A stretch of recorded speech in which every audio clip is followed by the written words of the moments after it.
Thank you so much, everybody, for being here. Thank you for this invitation, Sarah, and the Institute.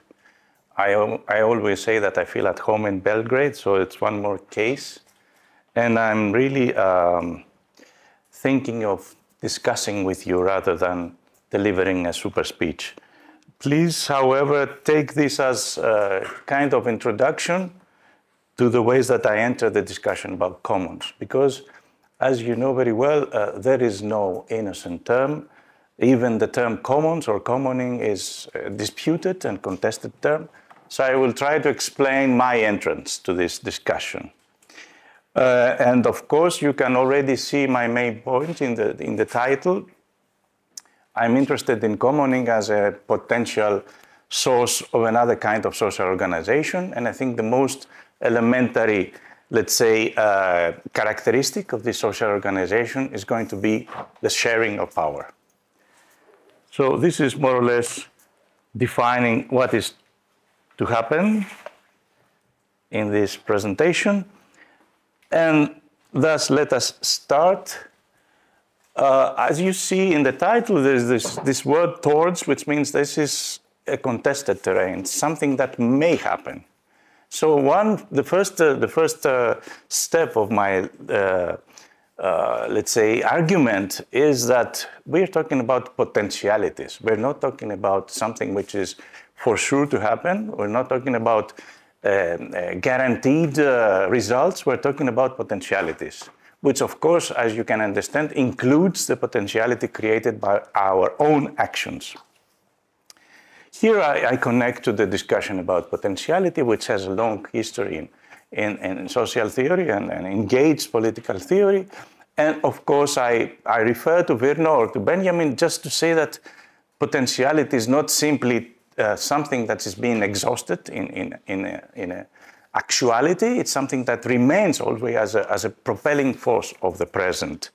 And thus, I also connect to Gustavo Esteva, a Mexican theorist, who says that it's not the possible, it's the extending of the possible that we are after. Or as Escobar, also a Latin American theorist coming mainly from Colombia, but he also teaches in the States, another possible is possible. So let us keep from this statement that potentiality is not something that is going to be or not accomplished in the present. Potentiality is an active force that may shape the present, and thus it's up to us to recognize and to support it. I think that it's important not to reduce the discussion about the commons to the idea of a just or sustainable distribution of goods or services. As you already see, I prefer the verb than the noun, which it's a way of stressing the point that the procedure is important and not only the result. So commoning is a word that is invented in this discussion about the commons. No corresponding words, it's always a problem of translation, but then let us keep it as a word which is indicating something. It's not simply naming something, it's indicating a possibility. So let us see commoning, the verb, as the verbs do, as an indicator of action. So commoning, therefore, should not be reduced as a practice to a just distribution of goods. I think we should keep for commoning the power of producing alternative, different forms of social organization. So commoning, as we will try to see in this presentation, has to do with the sharing of what is essential for the construction of social identity and social society in general, which is the problem of power. Bear with me, I will try to clarify this soon. But what about, how is it that commoning develops? An important term, I would suggest, is the idea of the common ground. You create the common ground on which commoning will be developing. So it's not taken for granted. You have to create it. And of course, this creation of common ground on which potentiality may flourish has to do with negotiations between those who differ. I'm trying also in this discussion about commons to distance, if you want, myself from the idea that commoning is a homogenizing process. Exactly the opposite. Commoning has its power in the production of common ground between differences. That's why it is, of course, a work in progress, and it has the characteristics of one term that I am fascinated with because it has to do with experience, but also with a metaphoric way of describing change, which is the idea of threshold.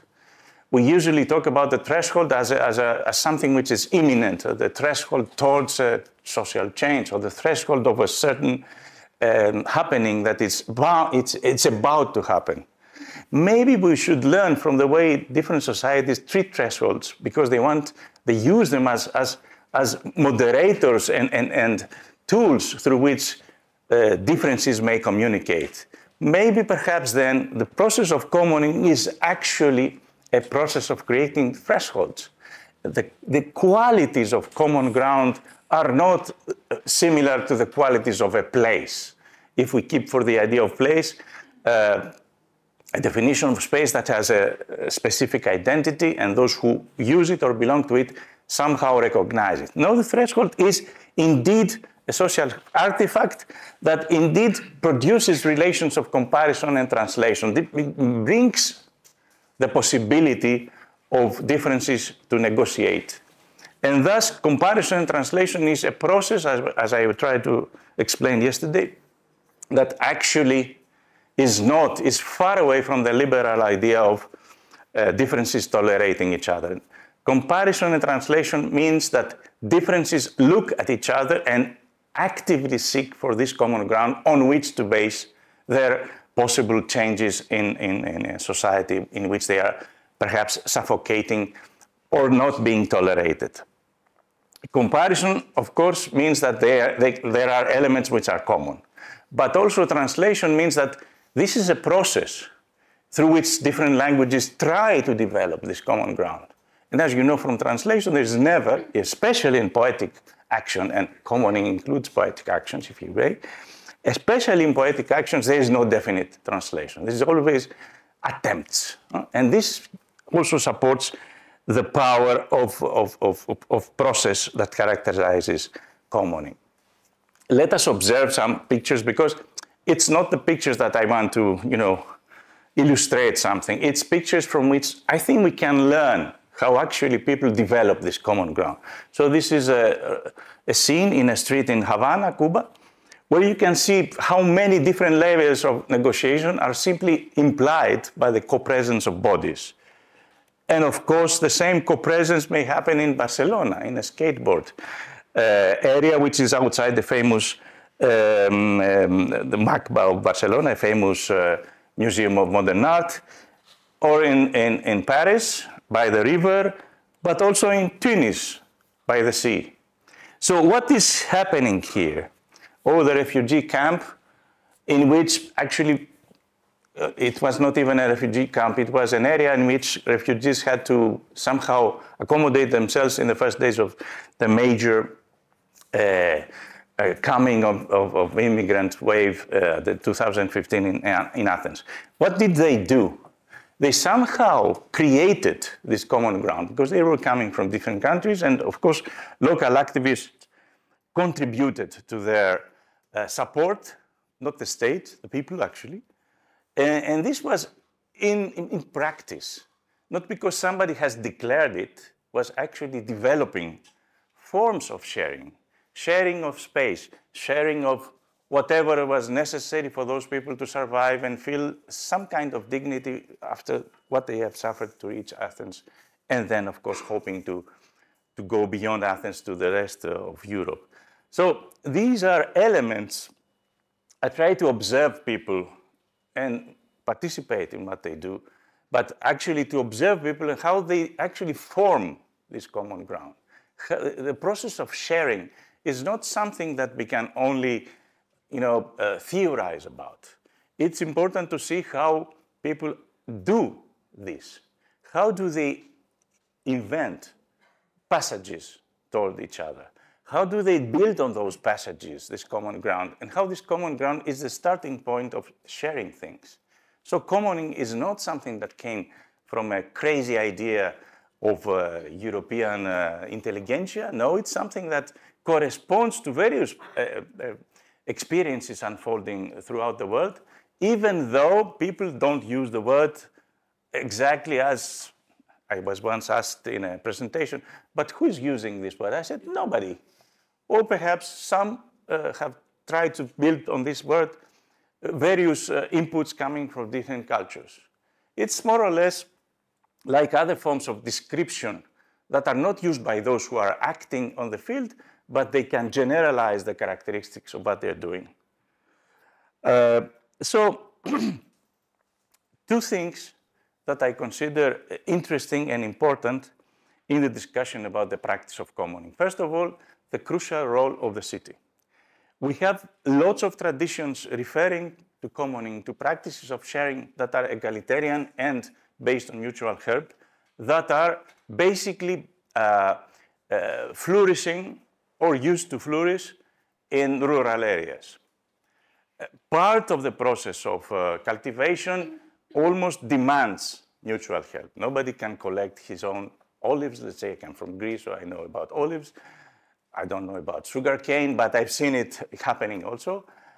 So in many cases, people are forced, it's part of their tradition to help each other in a period in which there's a peak of work in cultivation.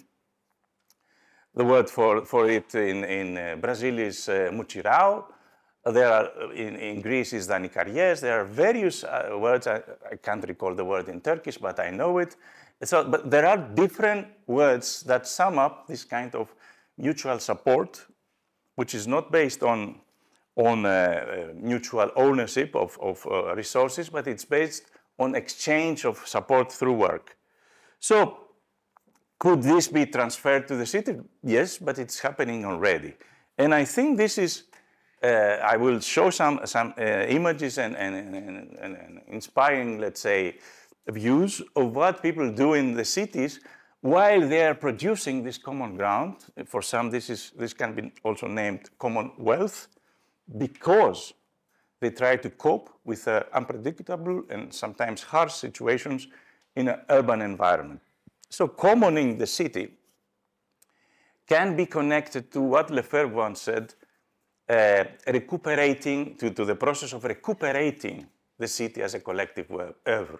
As you know, in French, oeuvre means not only a product of labor, but also a work of art.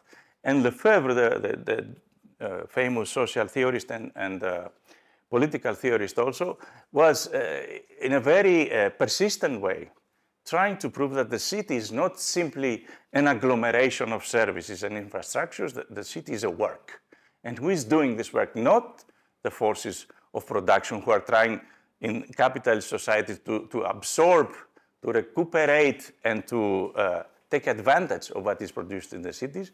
The city is actually produced through the everyday life of people, and their work, their production, their creativity is captured by capitalist enclosures and reduced to actually ways of value extraction. It's not by chance that the term urban extractivism is used by many activists and scholars, especially in Latin America, but also in Europe, to define this kind of process in which this commonwealth, this production of urban life, which is to be shared and it's based on sharing, is captured, the value is extracted, the same way that we are against, and talking about it recently,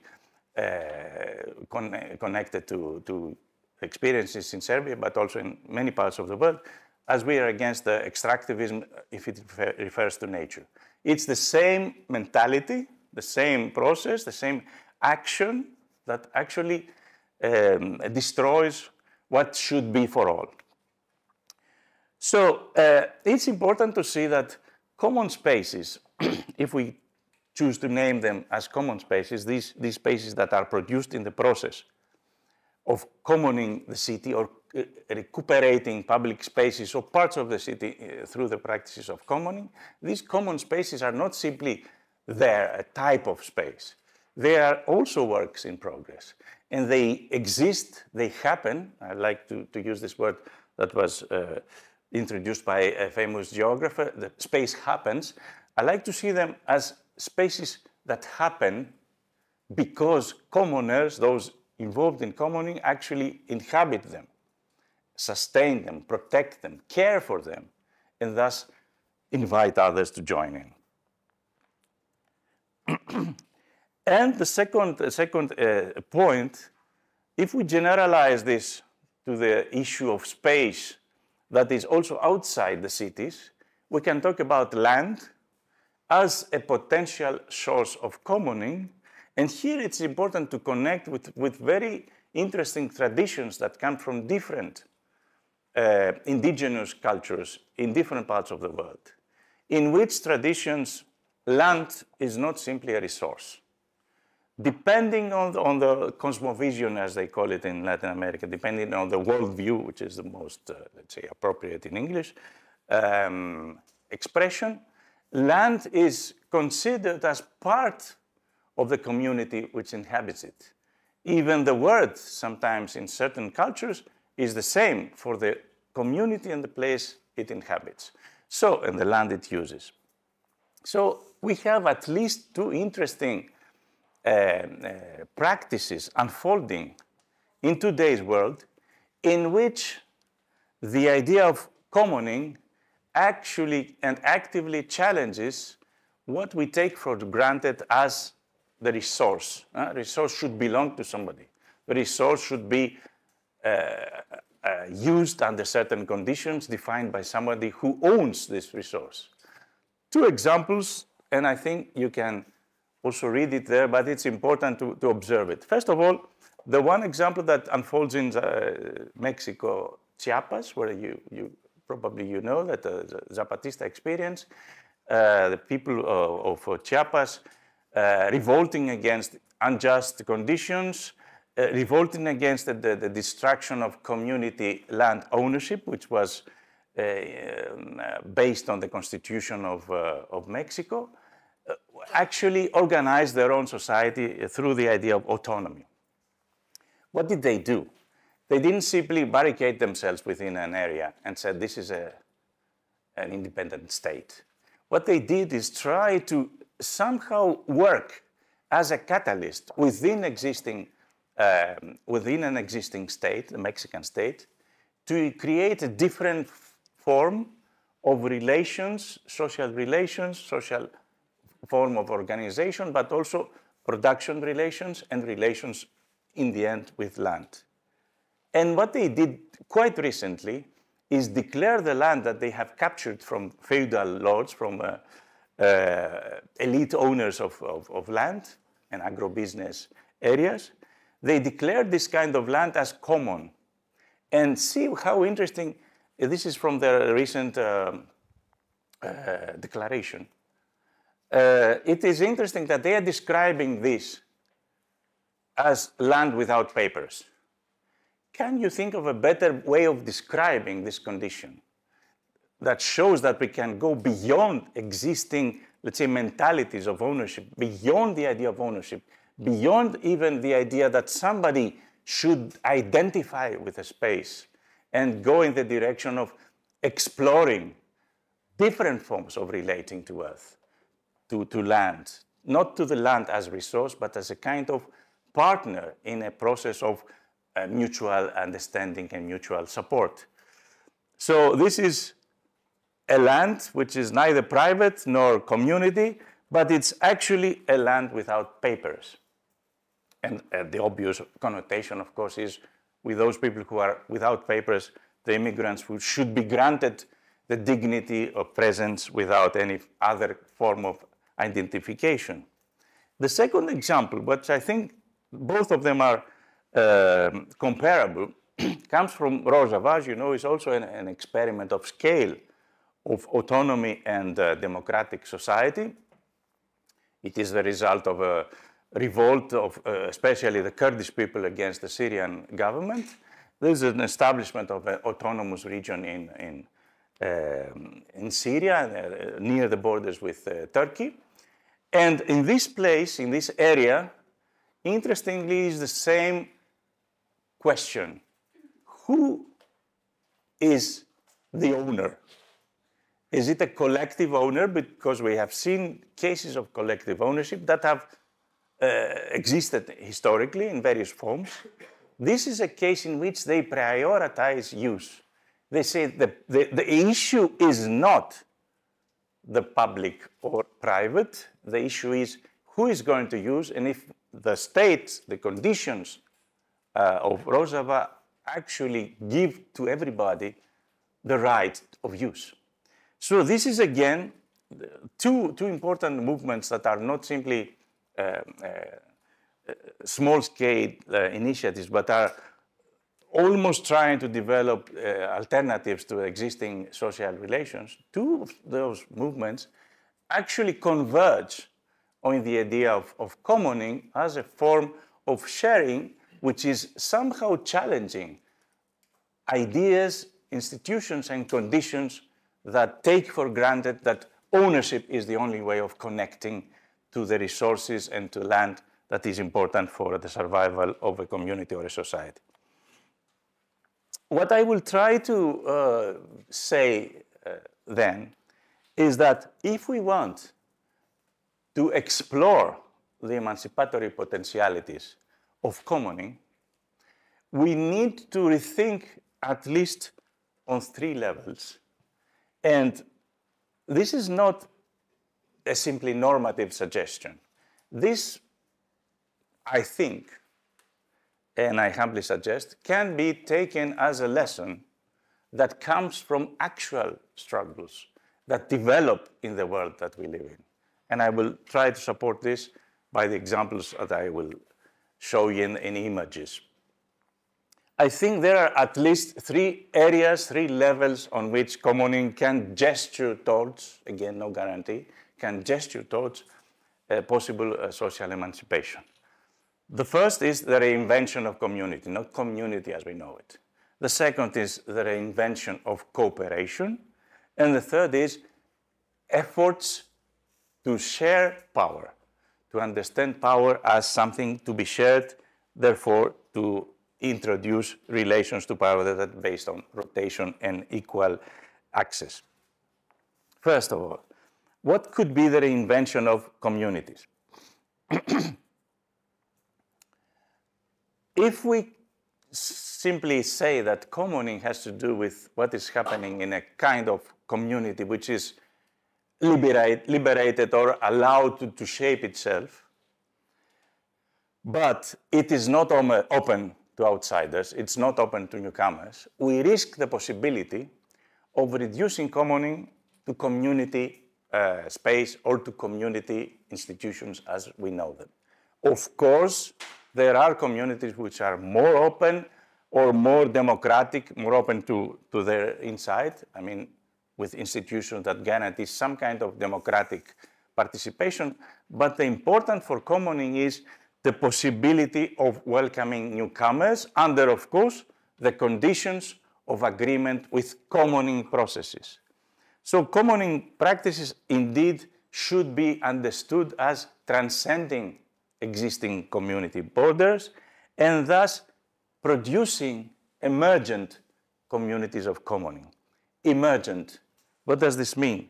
This is a term that came from the experience of Napoli, where for 10 years you had, and you still have, the establishment of very interesting common spaces becoming the result of a kind of a negotiation with the municipality, a municipality that came into power after a referendum for the protection of water as a common good. This was the spark that ignited this possibility. So this municipality was actually the result of a struggle for commoning. And this municipality decided to negotiate with squats, various squats that were squatting municipal buildings and transforming them to condensers of cultural and other kinds of practices for the common good.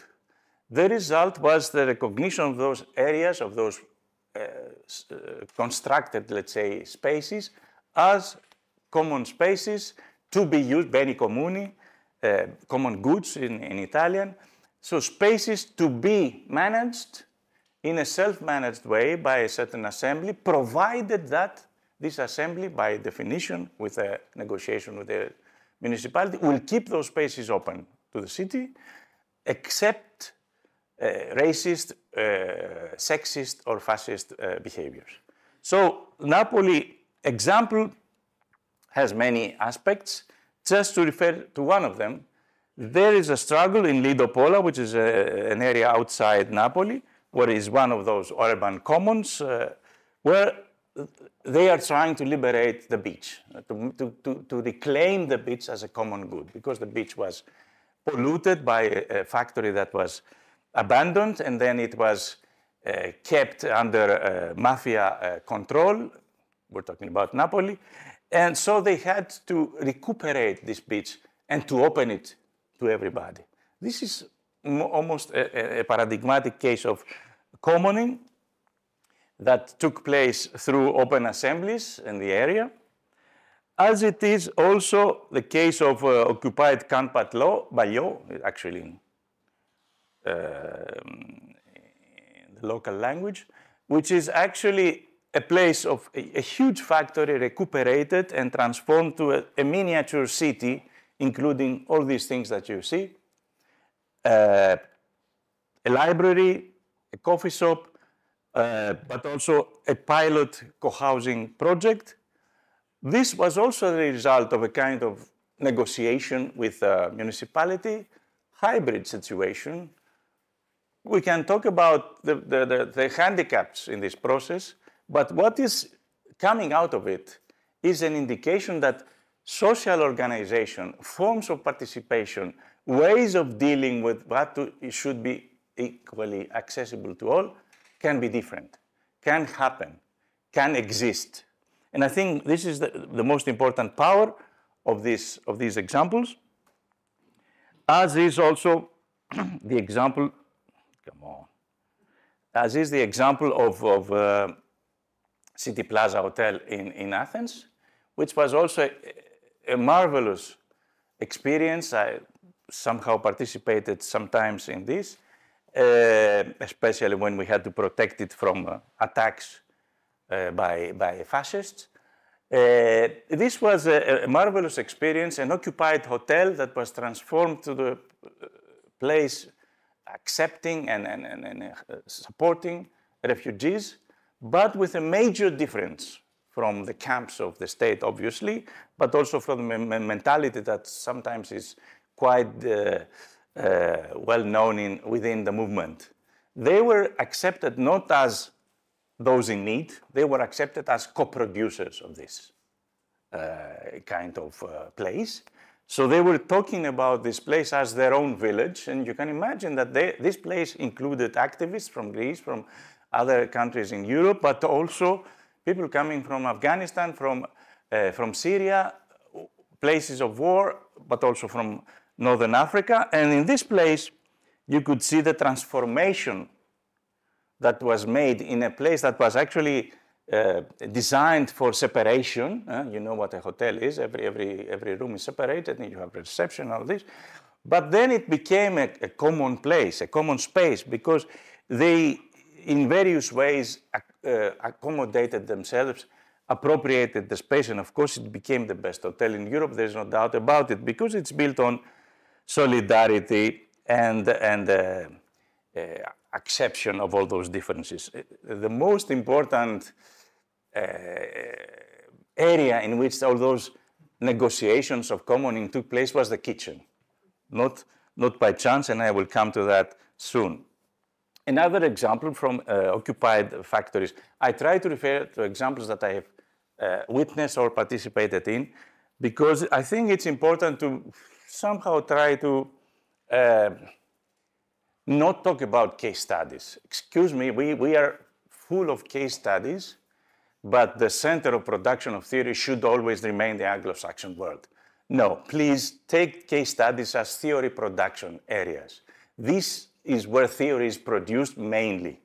We somehow try to generalize, and this is important, but those people are actually delivering, producing, improvising, creating theory. So a recuperated factory. In Buenos Aires, you can see ciudad cultural, cultural city. It's not simply a factory that has managed to protect the loss of jobs. It's something more. It has been integrated to the neighborhood. It has been part of the life of the neighborhood.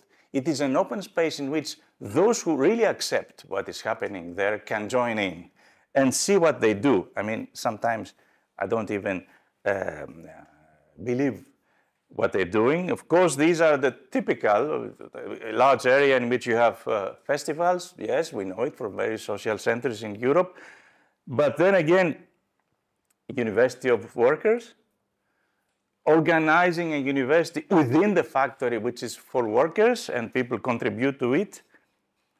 And then a Bachillerato Popular, which is elementary school, which is focused on cooperativismo. And then again, Barricada TV, an independent TV station, and many other things. All these things are happening. Dulces encuentros, if I remember correctly, means sweet encounters. Is the name that they have given to a place where old people meet. And they just socialize. But it is part of a different way of co-inhabiting the city.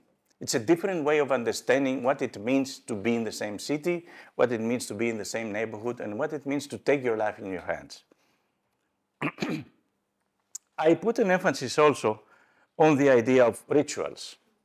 Maybe this is unexpected, but I will try to also base this in experiences that I had with certain movements. If we think of rituals as forms through which models of collective behavior are tested and justified also, and thus, in a way, become repetitive forms of action. Rituals are not simply a world apart. They somehow manage to exert a pressure on the existence of a society. So we can have rituals which are meant to reproduce. Of course, there's a strong pressure for reproduction with those rituals, reproduction of society, I mean. But then we can have also dissident rituals. What could be those dissident rituals, and how do they connect with the experience of commoning? I think dissident rituals actually challenge existing urban and social order, and let us try to see some examples to see if this is true. I've recently visited a settlement organized by Estrella Roja, which is a movement in Colombia, which is in support of displaced people. They had the civil war until recently. So in Popayán, Colombia, they have organized this kind of settlement, which is a settlement of struggle. They struggle for decent housing.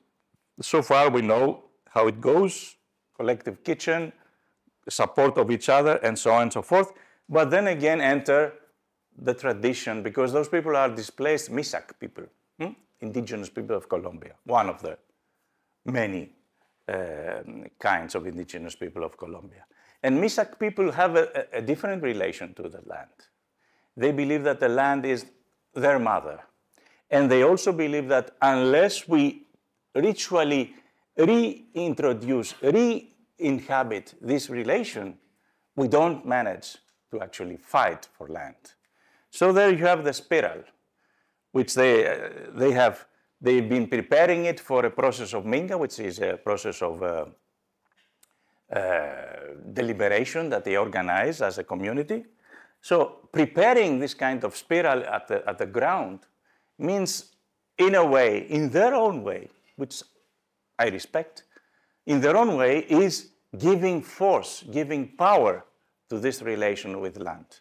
And of course, the spiral is a very important symbol of an open community. Just imagine caracoles, these are the caracoles of Zapatistas, also a spiral. It's something that you enter and you find shelter, but always an exit. So the spiral is this movement back and forth. It's not a shelter. It's a potentiality towards the outside. Snails know it. So again, this is a kind of ritual activity that produces a dissident approach to commoning, as is the ritualities of MST in Brazil. MST is the homeless, the landless workers movement.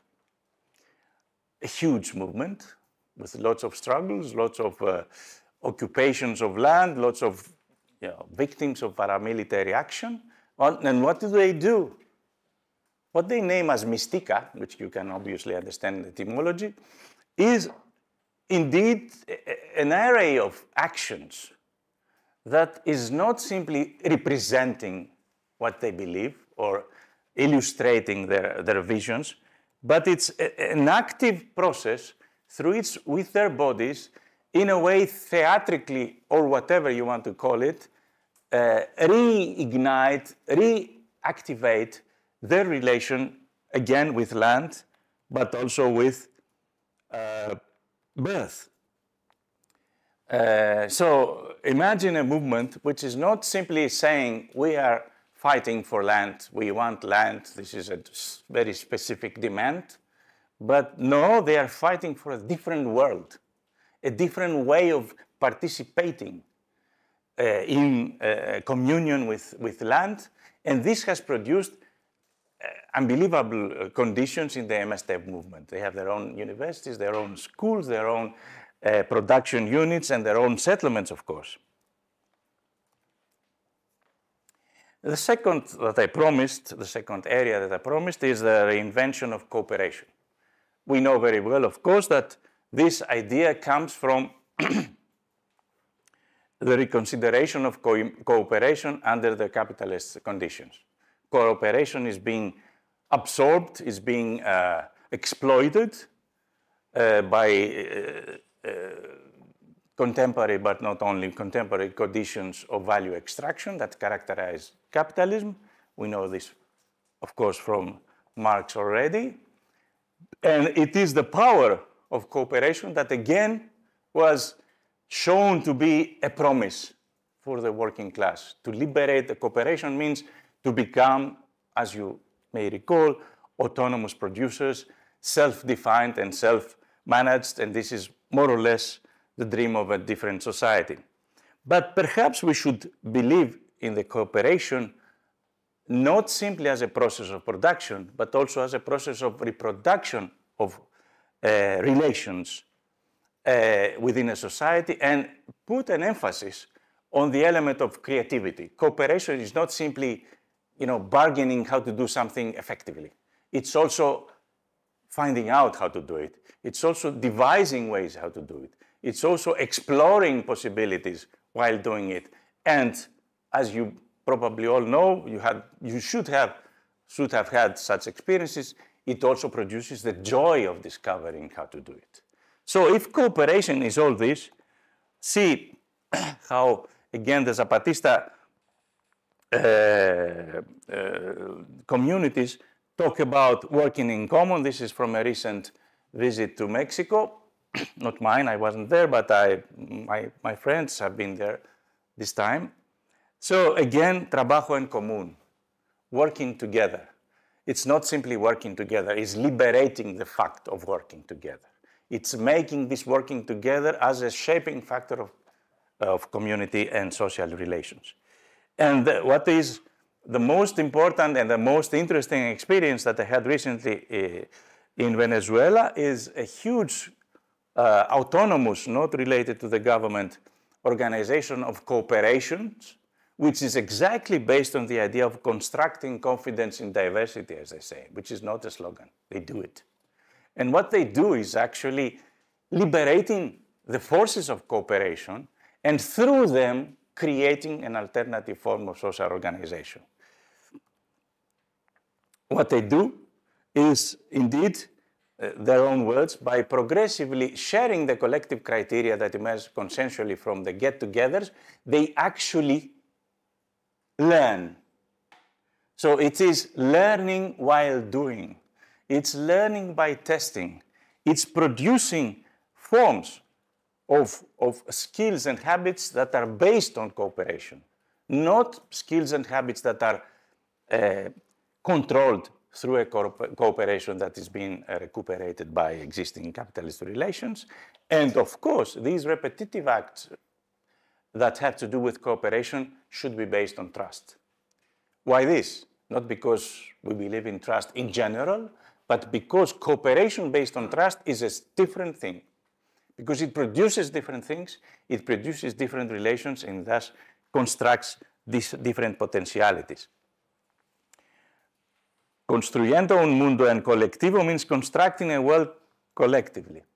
What I experienced while there and watching the way they take decisions as assemblies was, first of all, we need all to know. These cooperations are production cooperations, but also cooperations that organize agricultural markets. They also have a school, and they also have a self-managed, if you can imagine, hospital. We'll see a few pictures of it. What they do in their assemblies is sharing of knowledge. Unless we give people the power to know and to shape opinions, we should never talk about participation. It's a big lie. Participation should be based on the power of people to decide, but also to be informed on what are the questions. Otherwise, participation is just a theatrical act. Usually, it's something that many European countries say that they do. We open deliberation. What do you think will become if we gentrify this area? Should we put flowers or should we put groceries?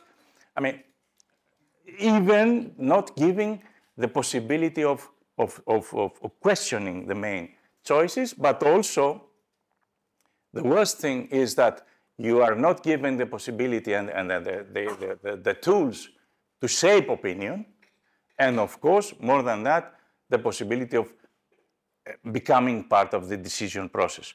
What they do then is indeed participate in the construction and in the management of huge markets, and they were the markets that provided the means of survival in a very harsh period. You know that Venezuela has suffered an extremely harsh period of embargo, but also in this area, they think that what they are doing is learning how to work together. It's not simply working together, but learning how to work together, and they have managed this amazing thing by crowdfunding, by doing certain forms of collecting money through the selling of specific products with no government support, with no NGOs, with no nothing of this kind. They have managed to create a self-managed hospital, which is extremely important. You can see here the first day of the opening of the hospital, in which the practice of commoning has even entered the very difficult area of health, public health. Maybe I should move a bit forward on that. This is an autonomous neighborhood in Mexico based on collective work. But of course, again, this also has been an occasion of working together to support people during the pandemic. So the same people who did this in the preparation and the construction of the neighborhood actually did this during the pandemic, as is also the case of a large area occupied by MTST, which is, let's say, the sister organization of MST, focused on homeless people.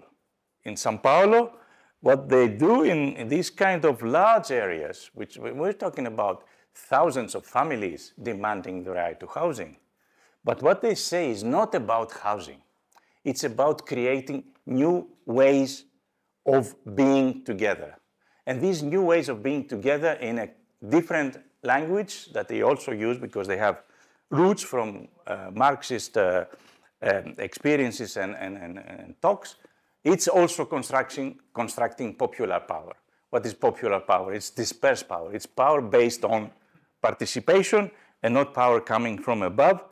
And not by chance, the center of this is the kitchen, the collective kitchen, the area in which we share food. Cocina comunitaria is something like that. My Portuguese is awful. But also doing this together. And please see that there is a certain pride in this way that they are looking at you. It's not simply trying to do something. It's being proud about it.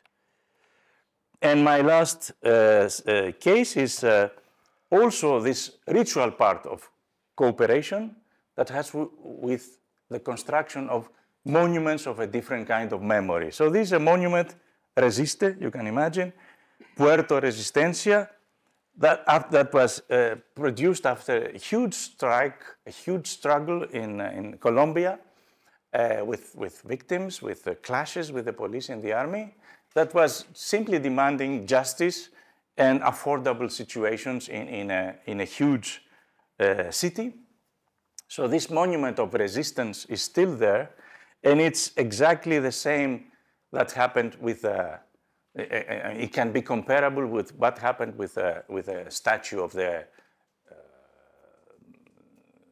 father of the city, a conquistador, obviously, that was destroyed by Misak people. You remember, Misak people are the people who live in Colombia, and they have their own commoning traditions. So again, cooperation is not simply a labor process. Cooperation liberated from capitalist command is more than a labor process. It's a process of sharing, a process of constructing new meanings, developing new forms of being together, and perhaps opening the field to what is my final point, the commoning of power. What is the commoning of power? We know that always in the societies that we know and the societies that we can predict, there is always a problem of how to manage social conditions. And how do we do that? How do we, in a way, try to predict possibilities of social organization that can be based on commoning and sharing, that has at its base equality and mutual support? I think unless we understand these processes as forms through which the society itself, not through external actors, but the society itself, builds mechanisms that prevent the accumulation of power, we cannot think of or dream of a society of equality and mutual support. And this is where the questions about ownership and the questions about forms of agreement or forms of deliberation can be reshaped as questions that have to do with commoning. We know very well that there have been cases in which these mechanisms were actually developed through practice. The rotation of duties is the most obvious example in most of the movements that were trying to explore the idea of commoning and equality. Found very important, and we heard cases last night, in which indeed the movements were actually reinventing the idea of horizontality as a form not simply of equalizing opinions. That's liberalism. No, horizontality is beyond that. It's the possibility of assuming a duty which the Zapatista described as I govern by obeying. So this mandate, first of all, is temporal. It is always under questioning if you are not following the order of the community or the general group that gives you this power.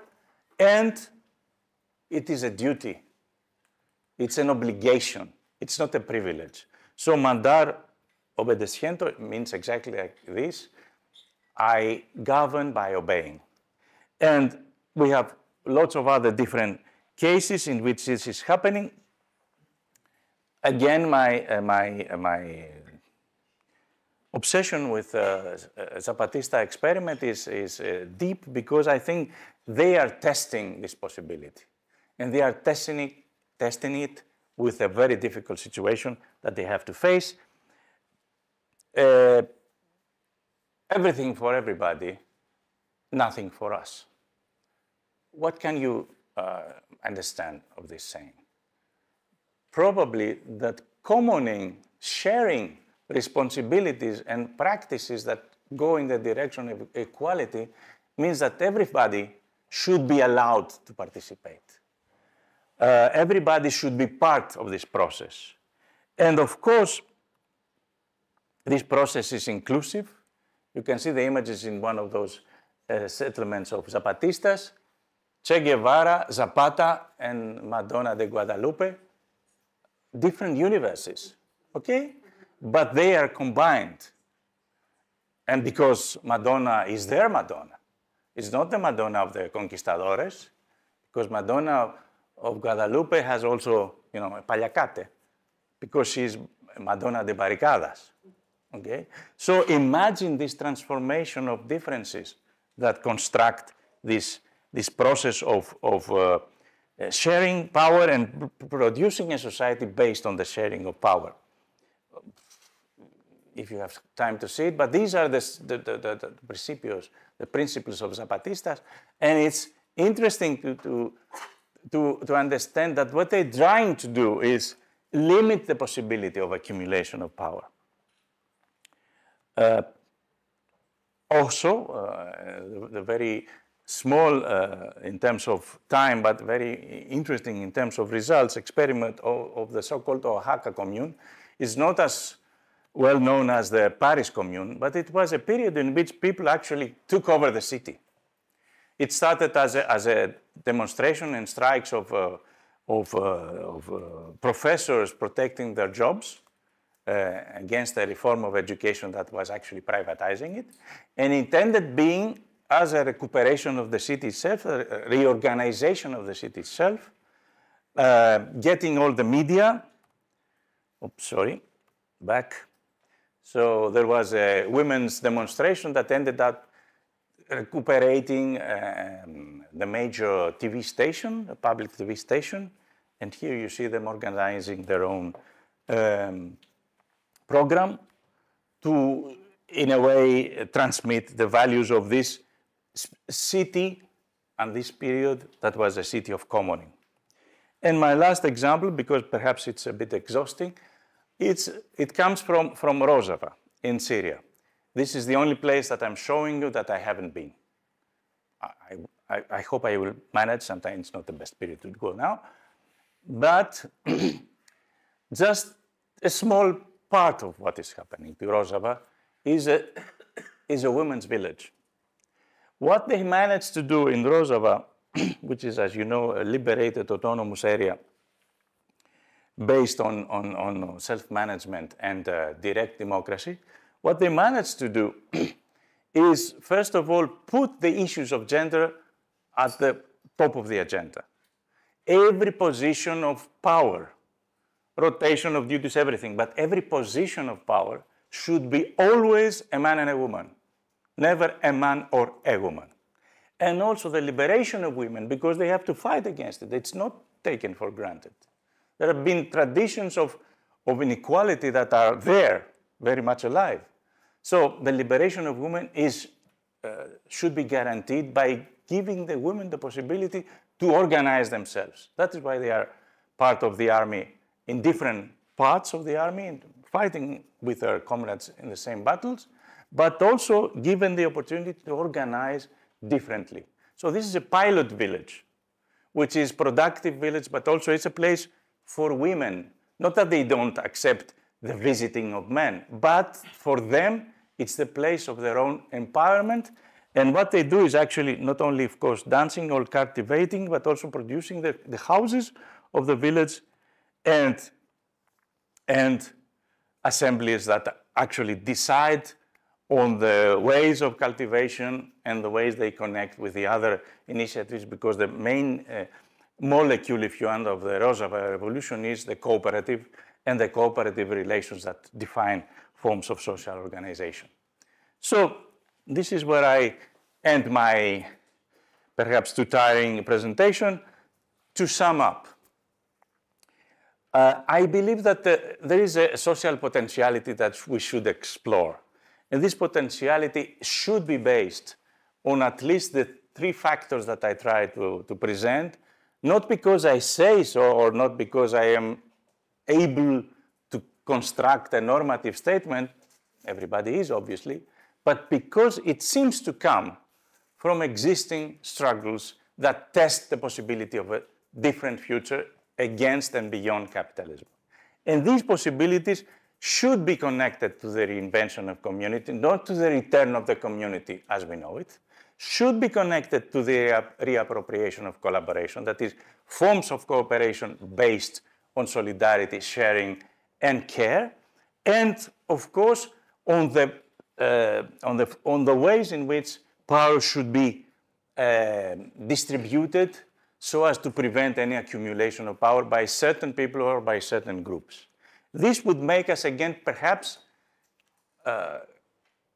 producers, craftsmen that could actually produce the future by exploring it, not by projecting an image of the future, but actually by performing it.